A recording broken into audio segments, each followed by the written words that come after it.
All right, yogis, so let's start standing. When we start standing, we start in posture. So if we're talking fundamentals, posture is number one, just kind of standing up nice and tall. And I like to suggest kind of closing your eyes and lifting your heels and your toes. Just closing your eyes and kind of tuning into the body here. Maybe even wiggling your fingers and wrists, rolling your shoulders back and down a few times. You might feel good to kind of move your neck a little bit. You're just kind of tuning into your body with subtle movements. All right, and then from there, you want to activate and stand up tall. So we did some of the connection to the physical body. Now we'll start with the breath work. So a nice slow deep inhale in your nose.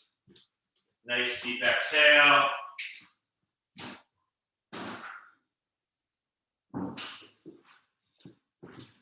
So you're standing as tall as possible and you're breathing smooth and deep in and out your nose. I mentioned this in the first class, this beautiful thing I saw once. It's the ultrasound of the diaphragmic breathing. You can like see the diaphragm effect on the body. The diaphragm is this big breathing muscle below like the ribs, and it moves down and pushes down on all the organs to make it very simple. And then on the exhale, it lifts up and pulls on all the organs. It's super healthy, big abdominal diaphragm breath. So big, deep breathing in and out the nose, okay? Really, if you want to look that up, I'm pretty sure you can find it. I saw it when I was studying in school, but I'm pretty sure you can find that on the internet. It's the ultrasound of diaphragm breathing, okay? Really good stuff. So our first movement, we take all that. We take posture, we take breathing into our first movement. It's supposed to mimic walking. Classic start here, shoulders back and down. It looks like this. Right knee lifts, left arm goes back. Left arm goes forward, excuse me. Posture, marching in place, yogis, that's it. And feel your arms, feel your legs. As I lift my left knee, my right glute's gonna really fire.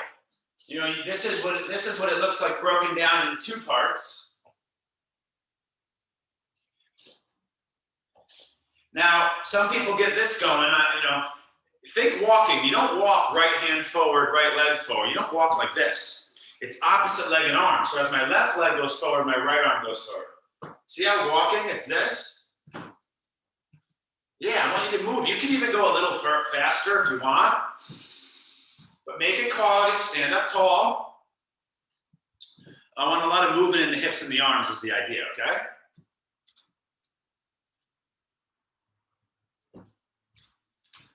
So like on your morning walk, it's good to like take a few high knees and move those arms a little bit more because walking is so limited. You're like, ugh. It's good, obviously needed, but it's really not enough for functional exercise. Okay, now go slow. Walking is posture and walking are the most fundamental. So what would be next? The most fundamental would be squatting. So you bend your knees. I like to, yesterday when I squatted, I did do narrow squats, but most of the time it's a little bit wide, a little bit turned open. Nice big inhale, I bend the knees a little bit, I reach the arms forward, pull the belly in so I don't overarch my back, and then big exhale. I like to add this, it's a little pull, it's a row. So now I pull both arms back, whereas before we were here, now we're going both arms up and then both arms back.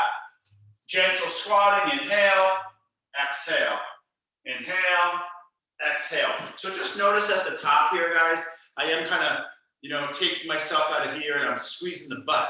So sometimes you see people squatting and they're kind of like hip flexion, back arch, stand up, hip flexion, back arch. I don't want that. I want squat, a little bit of hip flexion, back arch, but then at the top, hip extension, back rounding a little bit. See that? Inhale, exhale, inhale. So it's just a gentle squat, kind of like a chair pose in yoga, or is simply bending your knees. So look at our most fundamental practices: posture, breathing, walking, squatting. Okay, so what's next? Hinging and lunging. On your next exercise here, let's stand up. On your inhale, left foot can step back, finding your lunge. So it's gentle lunge, you know, we kind of step back, we hold. And then you just step back and you find your posture. It's gentle yoga, guys, it's easy. It's supposed to be easy. Right foot steps back, I find a little lunge. Don't let your feet get too close together. So, you know, something that looks like you're kind of like here, that's too close. I want a little bit further back, okay? You bend both knees, you stand up tall, and then you step forward. If you want a little bit more, as I step a foot back, I can reach my arms up. And we're basically just kind of alternating side to side and lunge. It's, you know, it's kind of like this, right? As if you're working out, you do a lunge like this, and then you go like this.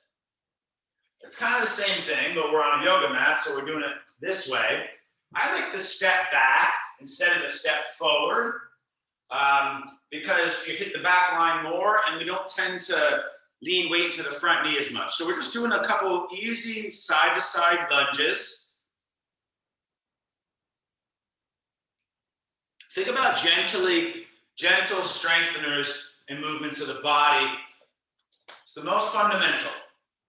It's like our second round of walking, except it's further and stronger. It's all the fundamentals. So we got one more fundamental to cover, the bilateral symmetrical hinge. You've seen all this stuff in class. We're kind of doing it as a group today. The feet are about hips width distance. The shoulders roll back and down. I bend my knees. Inhale, lunge is kind of like a back bend, and this is like a big forward bend. It's like squatting. You squeeze that booty at the top. Inhale, exhale. Notice my spine doesn't really have an action. It doesn't go like this or this. It goes, my spine stays in that kind of long form. Hinge. So a lot of times, I'll say hinge and people will squat. A lot of times I'll say squat. I'll say squat and people will go like this. They're literally like hinging more than they're squatting. It's important to realize the difference. Squatting, my spine stays like upright. It looks like the spine is moving, but it's really more like the hips going back because the knees bend. Hinge is this. My legs actually eventually stay straight in a hinge, but I do want you to bend your knees more to start. So you're doing your last true fundamental. Posture, walking, squatting, lunging, hinging. Okay?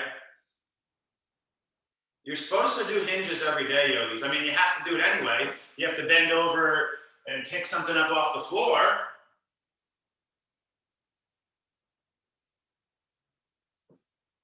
And it's good to mix it up. I bend over and pick stuff up like this all the time, but mainly I'll kind of bend over if it's heavy and do a squat.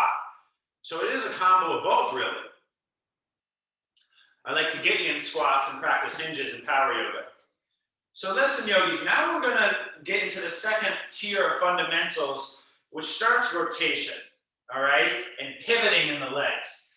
It is a fundamental, but I consider it second tier. Some realms of exercise, you're going to hear people say that this is still one of the fundamentals. So pivoting, okay, and rotation. So I'm going to step my feet nice and wide. I'm going to turn the feet open. And I like to do this one here, where I pivot to the left, my right hip turns in, and then I push with the right hand, pull with the left.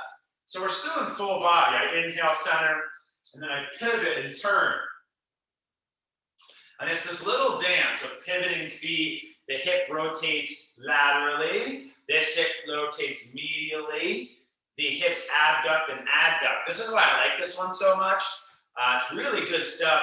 And now we kind of a little bit more like free movement. That's why I think this is like second tier of fundamentals, because it's much more complex for the body. You know, it's that first time where you're really requiring a lot of dynamic stability in the feet.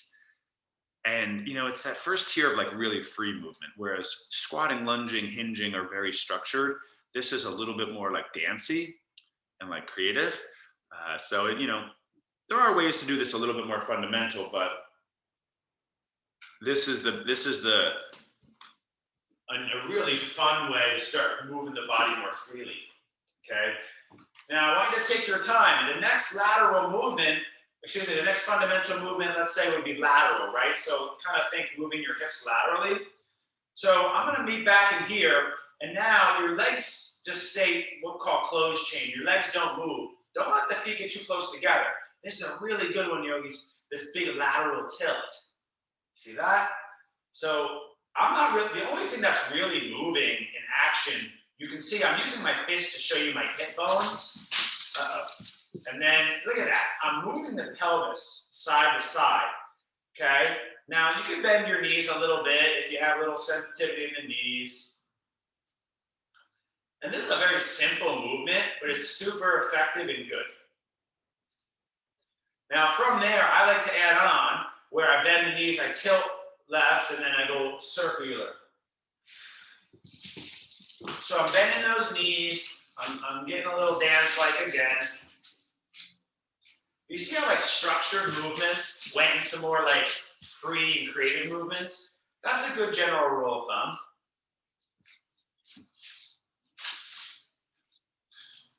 And make sure you reverse both directions.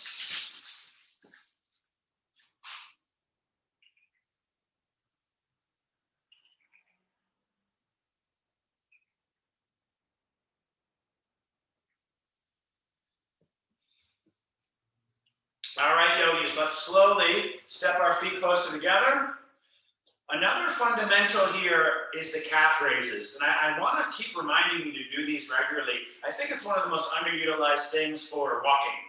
All right, so I'm just going to, you can pick your hands wherever you like. I'm just going to lift my heels. So gentle yoga here, just a nice little calf raise. So from the side, you're here.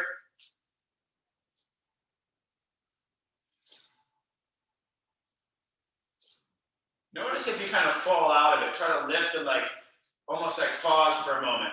Now remember, if you have like any issues in the feet, it is important to remember this can strain the arch of the foot. So, doing a little, they call this like the micro hip calf raise, where you just like lift your heel like a 1/4 inch. And that's really how you start. And you go in right to a full one, man, it'll work you. So, be easy, a little lift is fine. Last few.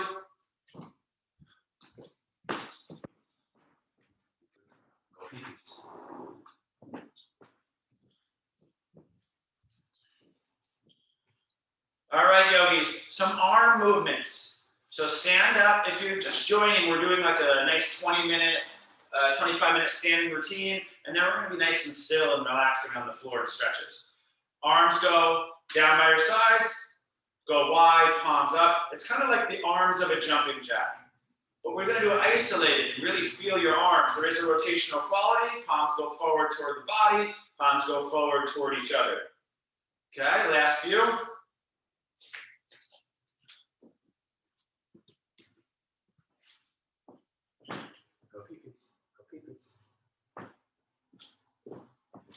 This next movement is what we call isolated range of motion. Arms go wide, palms face each other. It looks like this.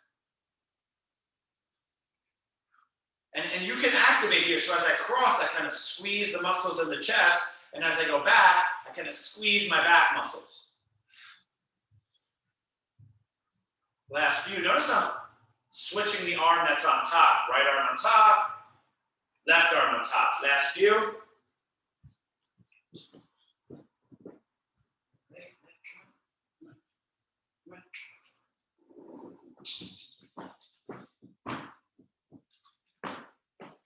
Arms go wide here, yogis. Rotation, please. Right palm up to the back, left palm down to the back. So just to be clear, they're opposite rotational qualities. You see that?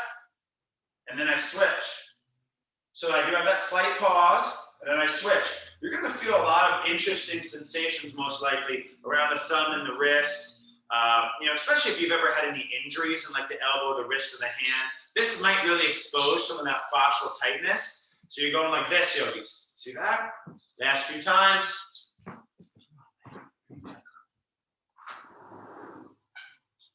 Sorry, yogis, my little pup, she's being a little fussy right now. I gotta keep letting her out. Then she just stands there. So yogis, we did this. We did this. We already did this enough. We don't need to go there. Our final arm and shoulder movement. Let's just start with a little scapular rolls. So the shoulders go forward, back, up, and down. It's important that we distinguish that scapular movements, this big shoulder blade, is different than actual shoulder joint movements. Remember, your shoulder joint is your humerus, your arm bone, meeting the scapula, right? So scapular movements are moving the whole scapula. Shoulder movements are moving the arm bone. So let's do our shoulder movements now. Arms go wide, and let's circle out our shoulders. Start slow and small. You know, this is basic. It's super good though. I want to, we haven't done that in a little while. We can bring that back around. Just try to remind you of these fundamentals. Big circles the opposite direction. Nice and slow. If you have any shoulder pain, smaller circles. Last few. Where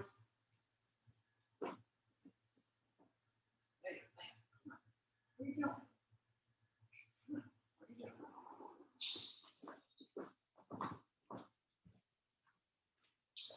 So we did a lot of hips in the beginning, and then we did a lot of shoulders. The core was involved in the hips. I want to hit the neck, all right? So shoulders back and down. Let's find our first standing posture. And let's do a couple isolated movements this morning. The tuck of the chin, like cat-cow. The lift of the chin. The tuck of the chin. Now listen, yogis, as you lift the chin, I want you to close your mouth and tongue at the top of your mouth. So as I lift my chin, I'm also pushing the tongue to the top of the mouth. Not just the tip of the tongue,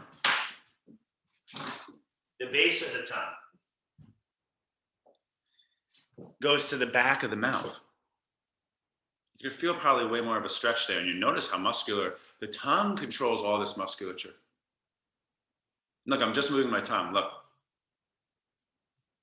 You see how that affects all the way down here? Just be more aware of where our tongue is. Let's not let that tongue hang down, okay? Now listen, next neck movement. Stand up nice and tall, yogis, okay? Look over the right shoulder and look over the left shoulder. This is a common thing that we stretch a lot in yoga. We'll lay on our back, we'll twist our knees to the right, and we'll let our head fall left. But I want you to kind of move in rotation today. It's called like dynamic stretching. So instead of just always holding end ranges, we're moving in and out. Go slow, yogis. Feel it. Close your eyes if you can. Letting your jaw go like that, your tongue hang down, that's a bad habit muscularly down here. And opening your eyes in yoga practice is kind of the same. Close your mouth, close your eyes, and feel your body. Breathing out your nose. Your eyes always want to open, like look around and everything. Bring your awareness outside, okay? Now listen, we're going to combine the two. So, go slow with this one. You're here. Now, tongue to the top of the mouth, look. It's like I look down to the right. So it's like my chin goes to my right shoulder, and then I go up to the left. Down to the right. Up to the left. You're combining those two. Go ahead. Nice. Don't round the upper body. Stand tall, please.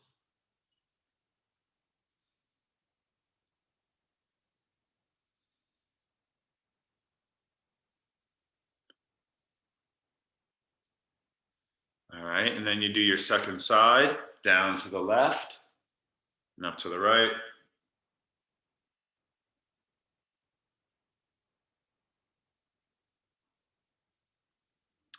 There's the second tier of these where you go like down to the left, down to the right. That's usually considered like a little bit more challenging on the neck. And there's also like up to the left, up to the right. But those tend to be like, they're the hyper ranges of flexion or extension. And you rotate in like hyper range of the neck. It can be tough. Usually we rotate always in like a neutral flexion or extension. So in gentle yoga, I tend to teach that a little bit more in power yoga, where you kind of look, you find stuff like that, like let's say revolve triangle posture. It's really tough on the neck there. So, you're welcome to add things like that. I'll just mention it. So listen, now you come to that final part. It's the neck circle. All right. So it's kind of like, what I just said. It's like down to the right, down to the left, and then you look left, and then you look up to the left. So it's kind of like everything we did combined. So it's like a big neck circle. But again, the word big is not really ideal. It's slow, it's smooth.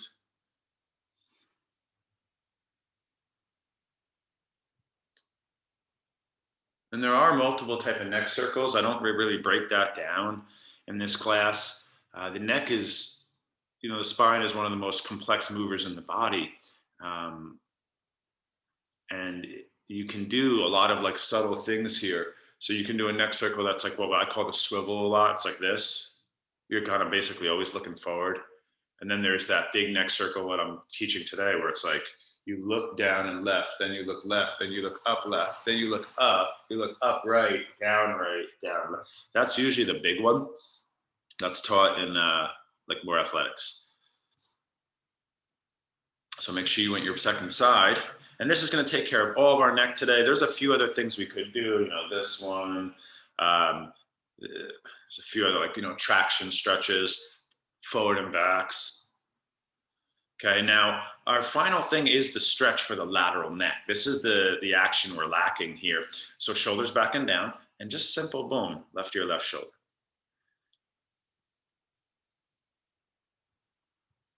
You should feel a big stretch in the side of your neck. These are your scalenes. They connect like ribs to spine. They are a breathing muscle. They can also pinch the sciatic, not sciatic nerve, median nerve. It's this nerve that comes out up here in thoracic outlet. Let's do our second side. We're almost done with standing. We're gonna do like 2 more things, and then we're on the way down, okay? We're gonna do pivoting and tree.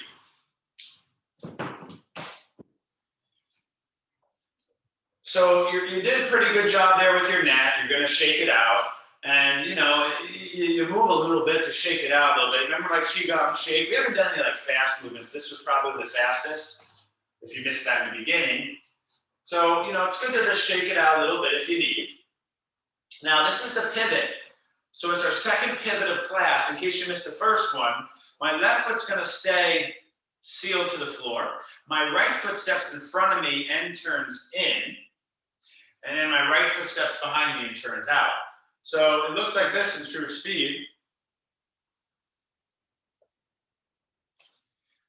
So in essence, you're doing this, and then you're doing this, but it's all via movement of the right foot stepping in front. So my left foot doesn't pivot or slide. We do that on purpose, yogi. It's called closed chain. Just be easy. This stuff is not easy on the body, all right? So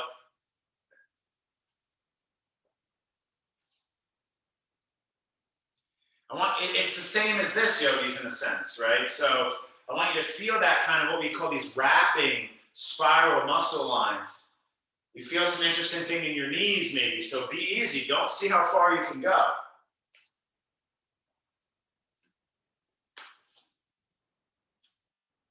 Okay? So you want to shake that out. It's about, 6 to 12 per side.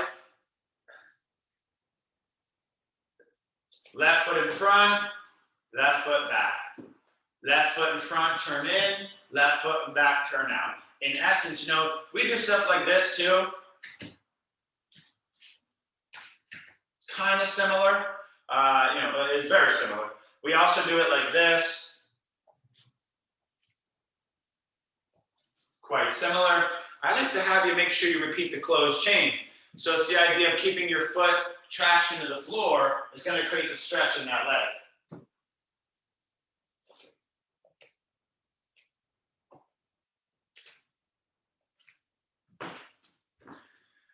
I think that's undertrained in the legs. I mentioned like the fundamentals of squat, lunge, hinge, but there's no like spiral stabilization. And life is more like this. No one's linear in life, ever.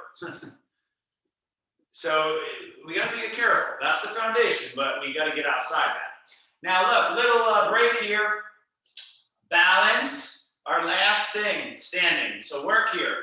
I'm going to do a different one today. Right foot goes behind me, grabs the right foot.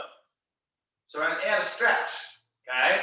I want to see if you can bring that right knee back next to the left, pull your ribs in against it, pull your ear to your butt.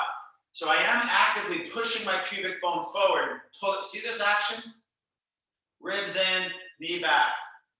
Couple breaths. If you want to, add anything, that opposite arm could reach up. Kind of like a tree. Your branches are tangled. Classic fitness stretch, right? Just got quadricep.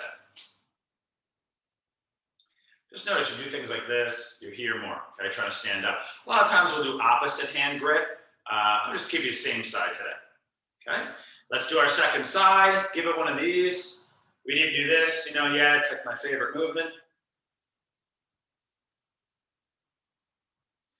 And then go ahead, your second side of your tree.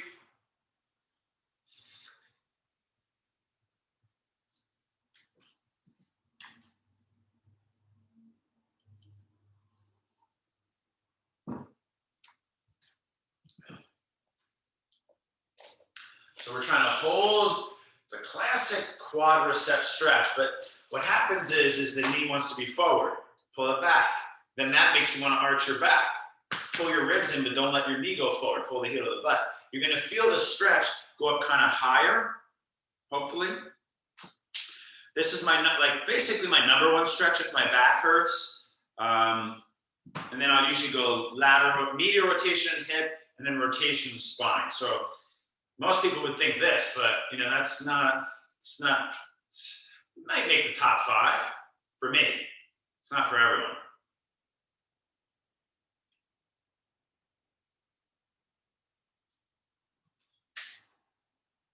Right, so we're doing that standing exercise. Now I do want to challenge you.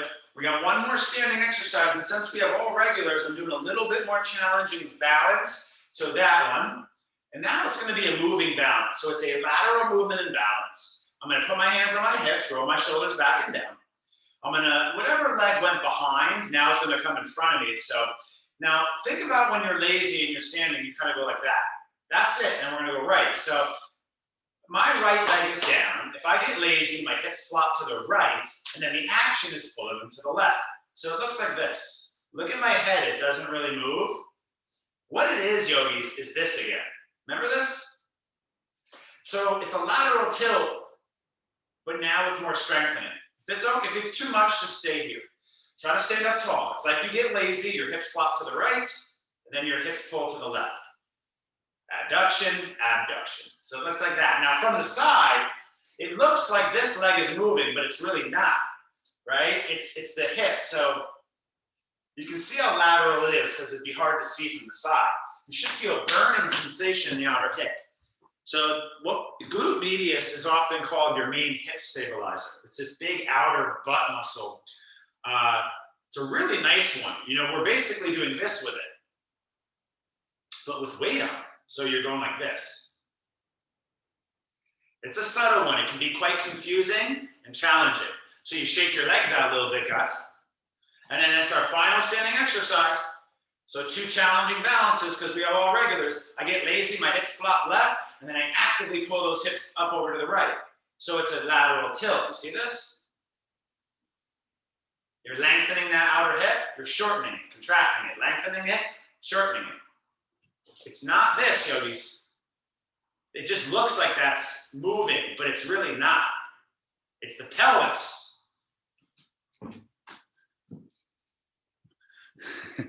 Yeah, this one's confusing. It's tough. Nice, Leslie. You feel that, right? You know, when I started this years back, I couldn't really do it. My body, like, because you have all your weight on one leg, it doesn't want to move. It's stabilized. You know, that's the tough part, is being like really strong in movement. It's called mobility. That takes a lot of time to develop because stabilizing all your weight on the leg is going to lock everything. And then it's like, wait, move it really freely, especially around the pelvis. So that's going to really light up here, right? So how about we take a little stretch, make our way down to our more, we will do a cat-cow, but then it's going to be more just folding postures and stretching mainly, okay? So your feet are going to go wide, bend the knees, and let's start to forward fold. Couple of breaths here. You're welcome to kind of, explore a little bit. Make sure you're breathing in and out your nose.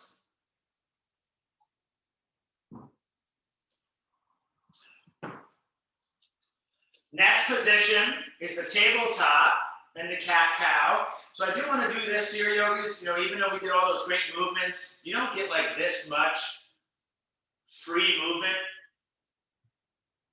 anywhere else, probably. So it's good little cat-cow here, yogis.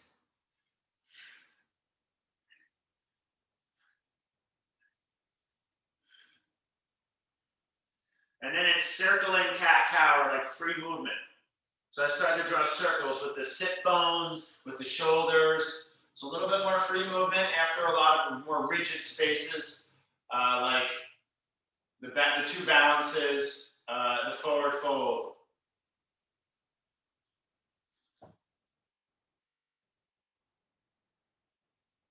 And then you're kind of just moving through a few things, not too long a holds here. Downward dog, stretch out our calves, get our head below our heart.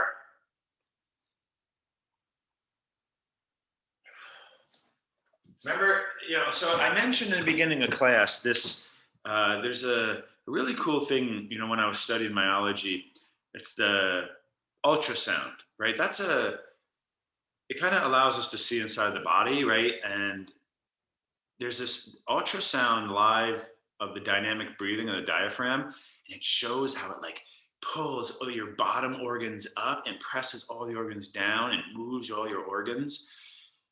And that, reminds me, I think you could find that on the internet. I haven't looked as of recent, but it's a really cool thing to see how your breath affects your organs.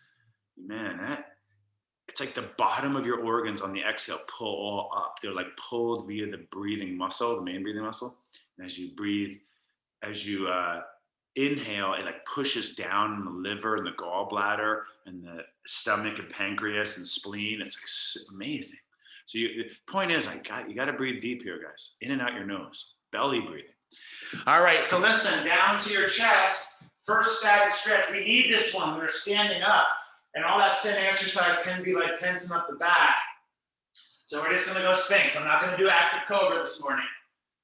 Our active stuff is standing. All that stuff is strengthening, even though you think it might be some flexibility. So I lengthen the chest forward and up. I point those toes. Some other options include Cobra, restorative bridge, camel, shoulders back and down, heart lifts up. Now we're going to hold a little bit longer, not quite a yin, but about a minute and a half.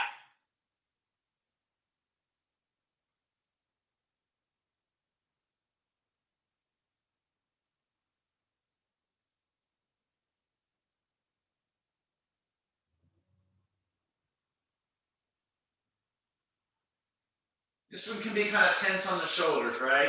It gets a lot easier. I remember doing this years back, and all up here would start to hurt. And now I can hold that one for a really long time. So keep working at it. Last 20 seconds here.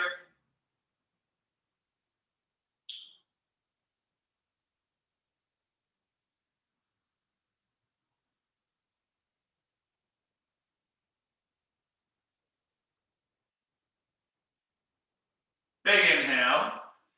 We're going to lower down slow. We're going to press it back to child pose, please. Child pose is like a squat. If you'd rather do yoga squat, that's fine. Couple breaths in child pose this morning. Some options include kind of massaging your forehead on the mat or walking your hands over to a side.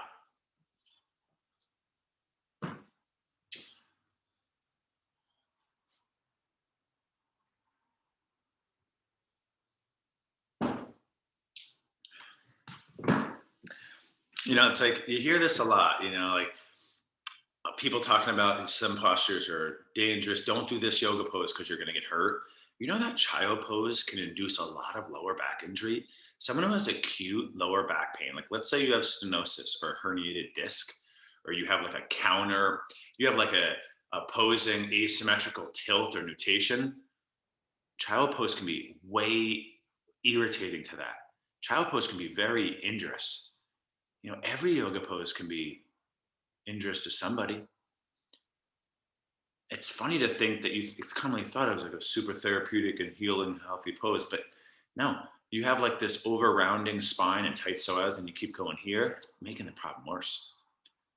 Right? But we just did the Sphinx, so you're nice and balanced there.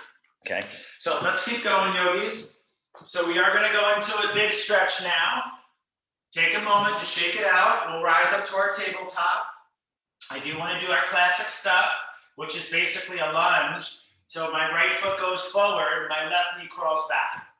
All right, so I'm gonna lift my heart up here, crawl my blocks back a little. Now, what I see a lot is people's knees too close together, feet. I wanna crawl the back knee back, lift the heart, walk the blocks back. And we're just gonna meditate here, okay? A couple breaths, shoulders back and down.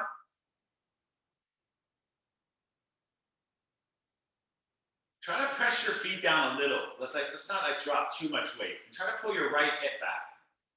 It's a big stretch, let's not take it lightly.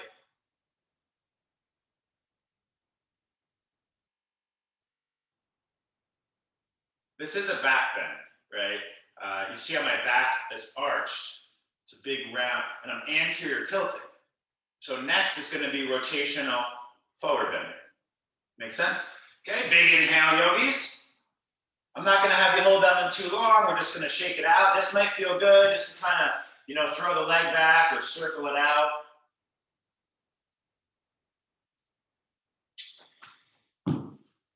When you're ready, please, left foot forward. It's just about a good, 45-second minute hold. They call that like a half hold.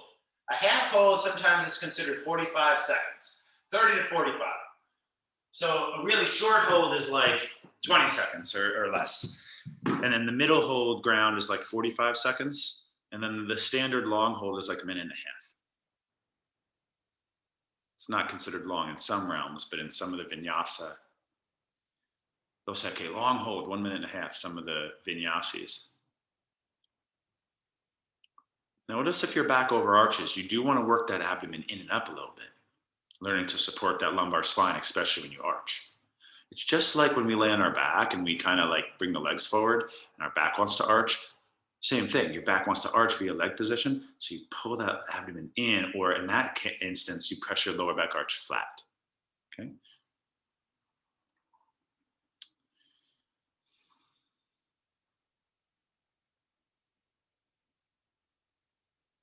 Nice. So listen, I won't hold that one too long today. Slowly exit position, shake out legs and hips. So now what happens is your hips stay symmetrical, but your shoulder and your spine enter more of the equation here. So if it's too much, you can do it in child pose, but if you can, we're gonna do thread the needle. If you know bigger variations, don't be shy. I like to curl my knees a little bit back, just elongate a tiny bit, and then the right arm goes underneath, right shoulder, ear, head down. The easier is here, a little bit stronger is here. Try to get comfortable, yogis. Relax and breathe.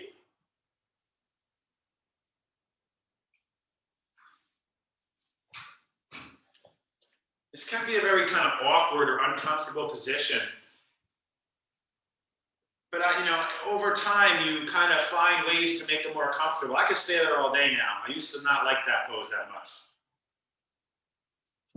Now the teacher says thread the needle, I get in there, relax, and I start to drool and fall asleep. See, there is a lot of exploring. You're gonna have to move your hips, your knees, you have to move your shoulder, bottom shoulder, top shoulder. You have to move your head, your neck a little bit. There's no reason you have to stay in that first form you enter, okay? When you're ready, let's slowly release and do our second side. We already did like arms wide like this and forward and back a lot, so I'm not even having to lift the arm today. Just kind of thread that needle right under. And just relax, yogis. Get that head low. Breathe, increase blood flow into the side of your brain.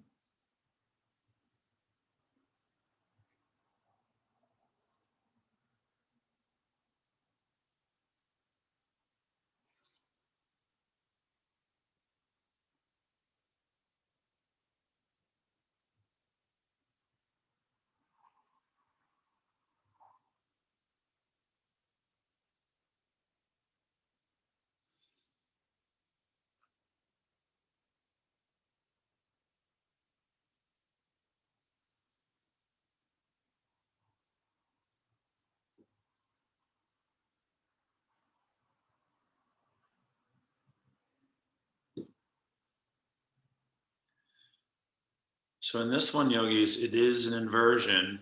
The hips are in a neutral position. They were asymmetrical early in back bend. Here, this tends to be a back bend still.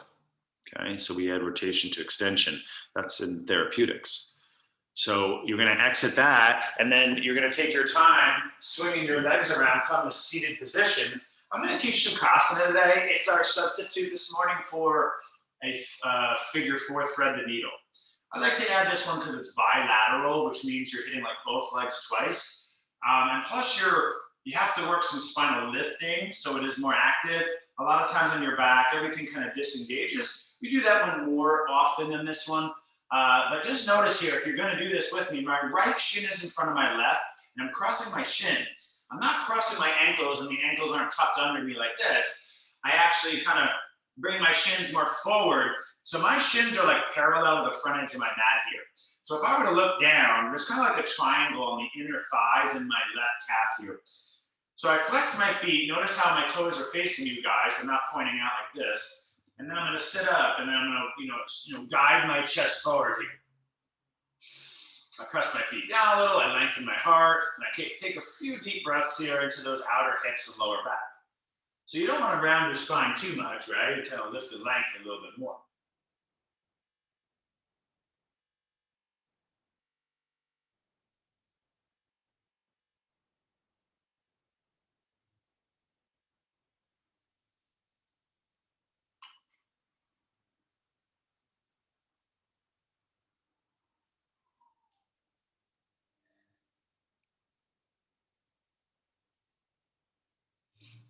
That is figure 4, right? It's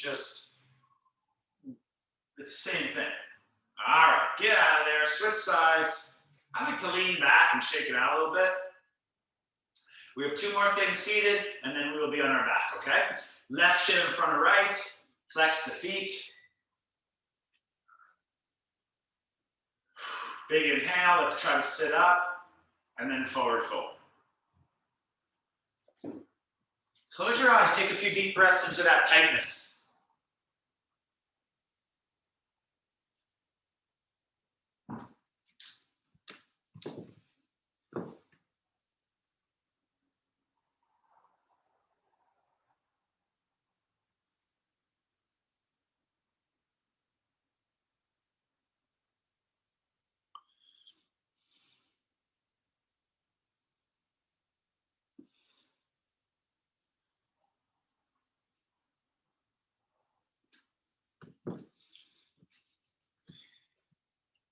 All right, yogis, when you're done there, now you're gonna sit up and your legs are gonna go forward. And this is a big shoulder stretch. I don't teach it that much, but it's really good.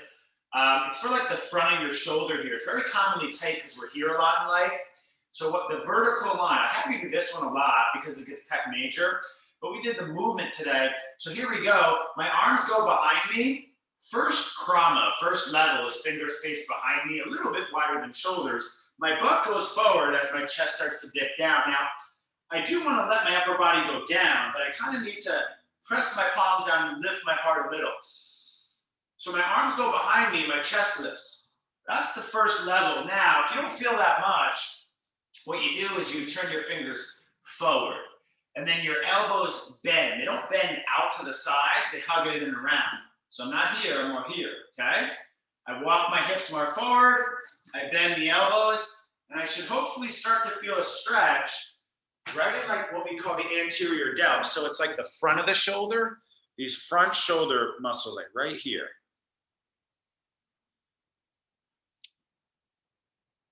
Does everyone feel that? Janet, maybe your hands need to go a little bit more back. Yeah, because sometimes our hands get too close to our body. You want to walk those hands like back behind you. So this is the stretch, right? You're kind of doing something like that. Right there is lengthening because you're always here and it's shortening. That's one of the most common places you get what's called muscle cording. You get it in the lat a lot too because your arm is always down by side. You get it in your groin muscle, always this big place for muscle cording because it's always in a short position. It's a big one, right? It's not an easy stretch. So we have our final seated thing here, yogis. You're gonna sit up, and you have 2 options. Easiest would be something like this, if you want to do that. We did something kind of like that, but if you want to go big, we'll do the straddle. The goal is to kind of get your legs wide. You know, even if you have to sit up against the wall, when you're working with certain people who are really, let's say, lacking flexibility, you have them try to get their lower back against the wall and their legs wide, and then you just have them lean back, and that's it. This is like very difficult because the goal is to sit up tall. So for me, this is a back bend. For a lot of people in the spine, it's a forward bend. And then from there, if you want, you have them like do a little side bend, right hand there, and you kind of reach the left arm. The left hand tries to stay on the wall, and you go here. This is biggest stretch of class.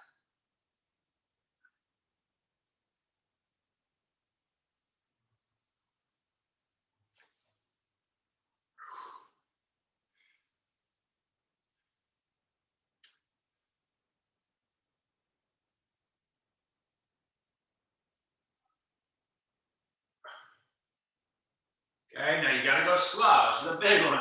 Deepest lower back muscle, quadratus lumborum. Left hand down, right arm up.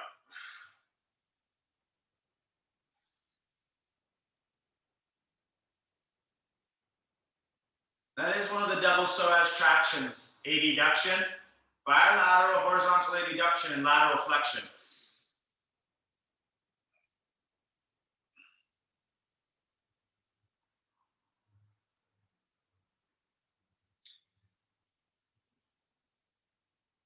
Really big, what we call intercostal stretch. It's the muscles in between the ribs.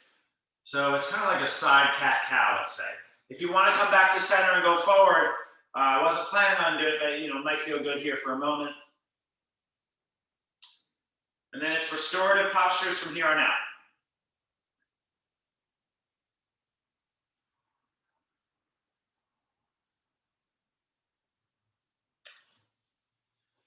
All right, yogis. So that's a lateral bend, a forward bend. We're going to meet seated. Let's do our restorative fish. Lay on your block, upper back on the block. And since it's the end of class, if you ever wanted to try something, we did a lot of neck movements, you could carefully try to let your head fall all the way to the floor. Now, traditionally, to start this, I would say roll up a yoga blanket and put it underneath where the block is, laterally across the back.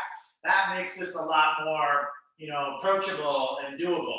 So that's a really nice version. Arms go wide, your body's relaxed, and you breathe. Doing this on a block with your head all the way on the floor, it's a lot more challenging. So restorative fish pose, please. We are shifting gears. It's a very active practice, very kind of strong form of gentle yoga today. So we're doing a little bit more of a meditative position now. You know, think of it like we're entering into Shavasana practice, but still doing a little bit of physical stimulation. Close your eyes. You know, we're being productive physically, but you know, you're also getting this opportunity to rest. Give your mind and body a break. Close your eyes. Maybe take a deep inhale in your nose and you can exhale out the mouth now.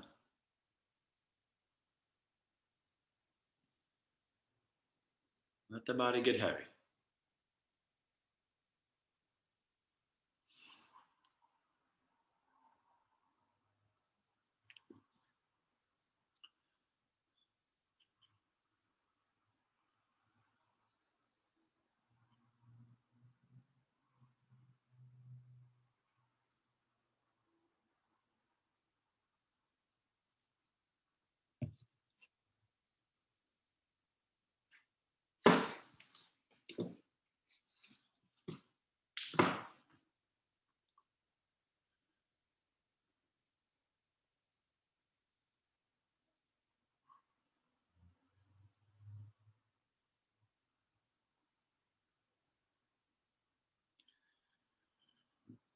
Now, the beginner hold on this is usually about 1 to 2 minutes.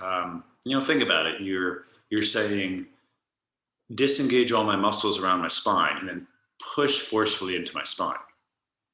If I were to say that to you on the, you know, randomly standing up, you'd be like, ooh, wow, that sounds kind of like a lot and risky, right? Disengage all your muscles in your spine and forcefully push in the middle back into my spine. You know, that's what this is. And a lot of people take this posture lightly, but it is a very passive, you know, they call it like an osteoglide or osteo tension where you like push and disengage joints. So, you know, it is good to notice how what this posture is doing and treat it with respect, like not overdo it. So when you're done there, that's about 2 minutes, hands behind the head, lift your head with your hands. You might use your hands and core. If you want to stay longer, do your thing. You don't have to do restorative bridge. That's what's next. So you'd slowly, use your core and arms to either sit up or roll off to the side. And then you're going to, lay on your back, keep your blocks handy because we're about to do another posture in supported form. So you're going to eventually just, maybe release your legs, let it settle just for a moment. And then we will meet eventually what's called Apanasana, just an in-betweener here, knees into chest, draw circles with your knees.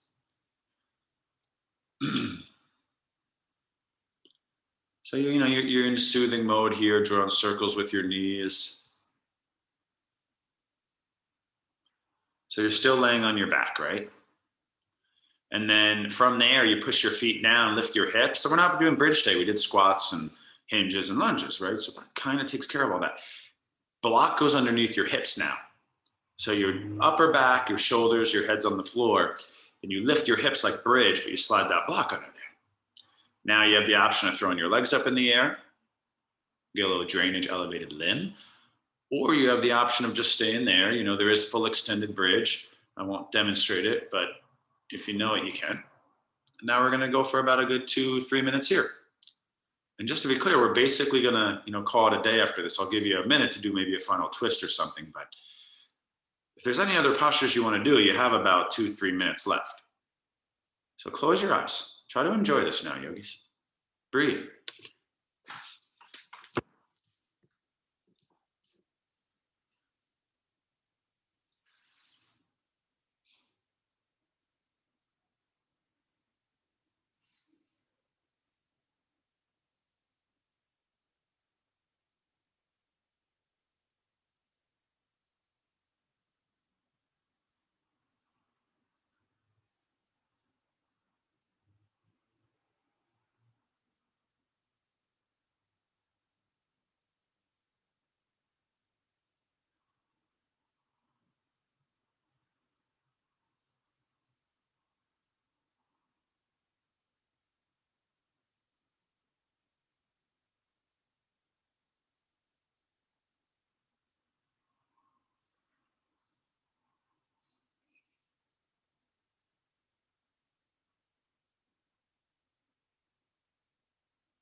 It's totally normal here, yogis, to get a little achiness in your legs with them up. You're draining the fluids out of the leg via gravity and position. So that's normal. I've told you, I've held my legs so many times up like 15 minutes until they hurt a lot. Especially if you're doing intense leg exercise, it's very good to get them up and drain all that lactic acid. Any of that help with the inflammation and swelling potentially, okay? So you're done there whenever you're ready, and we're gonna get to closing meditation. So ideally, there's if you wanna do one last little stretch, a twist might be nice, if you wanna bring your knees and drop them over to the side, or, you could throw a block under your head or something. So if you have one last posture, you got about a minute, and then we're just gonna close with our Shavasana, our parasympathetic practice, sending our brain into alpha, parasympathetic, where the brain waves kind of slow and get smoother, and the frontal lobes light up at the brain.